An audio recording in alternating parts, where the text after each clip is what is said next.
Helmets on, ladies and gentlemen. We're going to war once again with that stupid stuff that turns into a big giant rock. Thankfully, one thing I did do was run my rebar before I finished forming up the corners. So I didn't have to take any of the panels I had already had assembled down.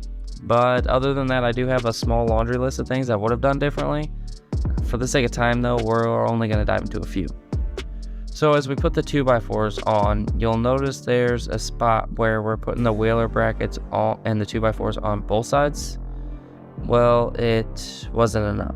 So I throw on some braces to stiffen up the wall before that sweet concrete truck pulled up with a nice creamy hot load. Our driver was operator, so we were off to a good start, and I was excited. This was my first stem wall pour, and it was going pretty smooth. We were pulling that sticky icky out, and not a honeycomb in sight.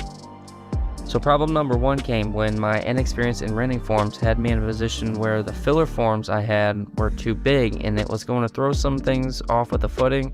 So I just decided to make the filler panels, and that was ultimately the root of our second issue.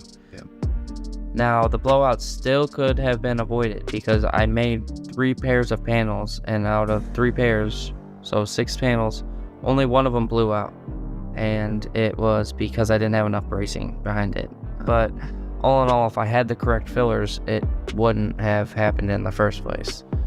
All I really needed to do was throw a few more pieces of wood at it, and thankfully, it is on the side that no one's ever going to see again.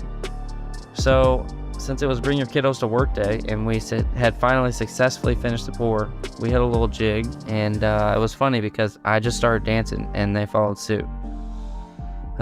Kids. But by this point, I'm a little disappointed. Overall, just relieved that the concrete is in the wall, and I can start getting it smoothed out and stabbing it with the rebar. On to the next day, and I'm ready to start donkey kicking these forms off the wall. But first you can watch me struggle trying to get them unhooked, which was not the easiest task with the lack of overdig I have.